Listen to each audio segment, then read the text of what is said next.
कि इंग्लैंड की जो पुरानी कॉलोनीज थी उनको उन्होंने स्वतंत्रता दी थी उसी पीरियड में। वो किन किन को क्या क्या दी थी वो बता देता हूं आपको। कनाडा को 1867 में डोमिनियन स्टेटस मिला था, एक तरीके की आजादी आप कह सकते हो। ऑस्ट्रेलिया को 1901 में मिली थी और न्यूजीलैंड को लिमिटेड आजादी 1907 में मिल गई थी। तो हमारे पढ़े लिखे वर्ग की महत्वाकांक्षाएं जोर मारने लगी। देखिए, ये सबको डोमिनियन स्टेटस मिला था, मतलब इनको आजादी मिल गई थी, ये अपना चुनाव करके अपनी सरकार चुन सकते थे।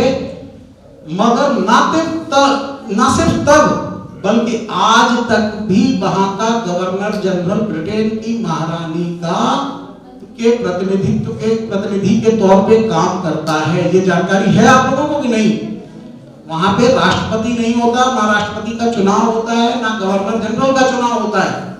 प्रधानमंत्री रिकमेंड करके एक नाम भेज देता है ब्रिटेन की महारानी को, वो उसमें अपना ठप्पा लगा के भेज देती है और वो उनके प्रतिनिधि बन जाते हैं।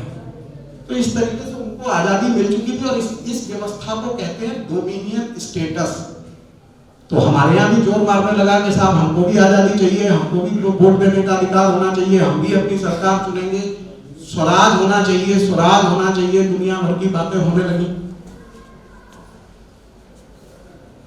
उसी समय एक आए थे लॉर्ड डफरिन,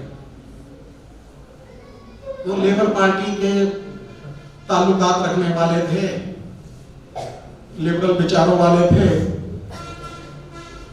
और उसी समय उन्होंने, या जो भी इंग्लैंड में और जो भी कुछ पॉलिटिक्स चली होगी, एक इटावा के फॉर्मर कलेक्टर थे A.O. ह्यूम। 1857 की क्रांति में वो इटावा के कलेक्टर थे और मैनपुरी में लड़ाई लड़ने आए थे। मैनपुरी के राजा ने लड़ाई लड़ी थी 1857 की क्रांति में। तो मैनपुरी में उनको घेर लिया गया था और वो बस किसी तरीके से जान बचा के भागे थे। फिर उसके बाद वो इंग्लैंड चले गए, रिटायर हो गए, वो हो गए, फिर वापस उनको भेजा गया।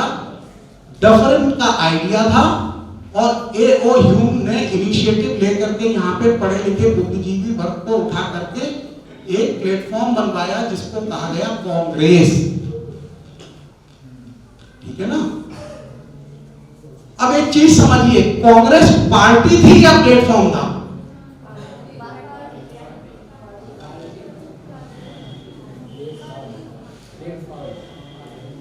पार्टी और प्लेटफॉर्म में फर्क होता है। पार्टी में आपका एक निश्चित विजन, एक निश्चित डायरेक्शन होती है, जबकि प्लेटफॉर्म एक मंच होता है जिसपे अलग अलग विचारधाराओं के लोग आके भी अपनी अपनी बात रख सकते हैं। तो कांग्रेस एक प्लेटफॉर्म था। क्यों था? क्योंकि अगर एक और उसमें लाला लाजपत राय थे तो उसमें तिलक भी थे, गोखले भी थे, घोष भी थे, अरविंदो घोष। इन सब की विचारधाराएं, सोचने समझने के नजरिए, दृष्टिकोण बहुत अलग अलग थे। और कांग्रेस कभी भी एक डेफिनेट विजन और ऑब्जेक्टिव के साथ नहीं शुरू करी गई थी। बाद में उसने क्या शेप लिया वो एक अलग बात है। हम बात कर रहे हैं अभी 1857 से लेकर 1947 के बीच के फेज की। तो 1885 में वो कांग्रेस बन गई वहां पे।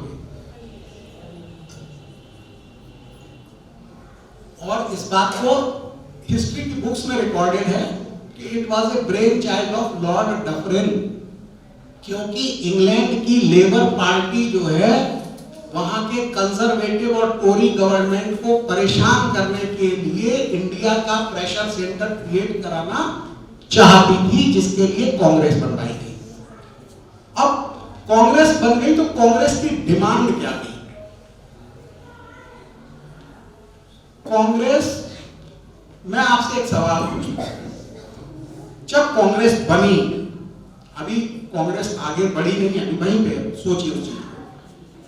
जब कांग्रेस बनी तो कांग्रेस का उद्देश्य क्या था? स्वतंत्रता या सत्ता में हिस्सेदारी? बताइए, किसने कहा सत्ता में हिस्सेदारी? सत्ता में हिस्सेदारी कैसे, क्यों?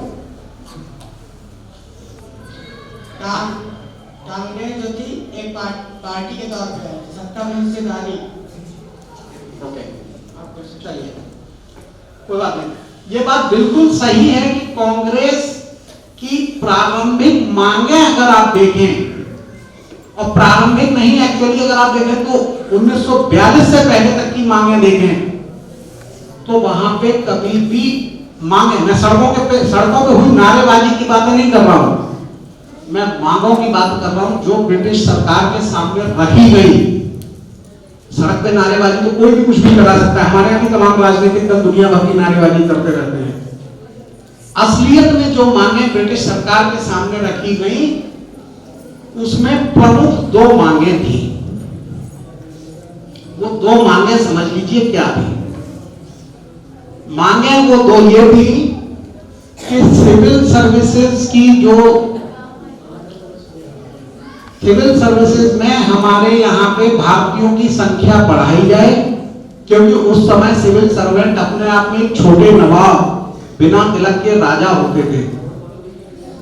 तो सिविल सर्विसेज में भारतीयों की संख्या बढ़ाई जाए और जो सिविल सर्विसेज के लिए कंपटीशन होता है वो इंग्लैंड और भारत दोनों में आयोजित किया जाए।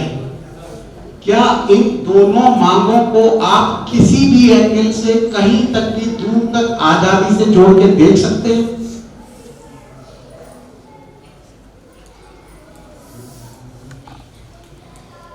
ये सत्ता में हिस्सेदारी हुई ना, स्वतंत्रता की बात तो नहीं हुई।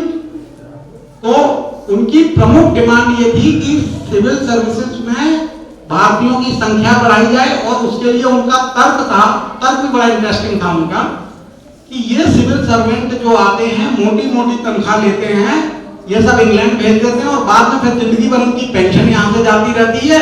नतीजा ये है कि इस देश को पैसे का नुकसान होता है।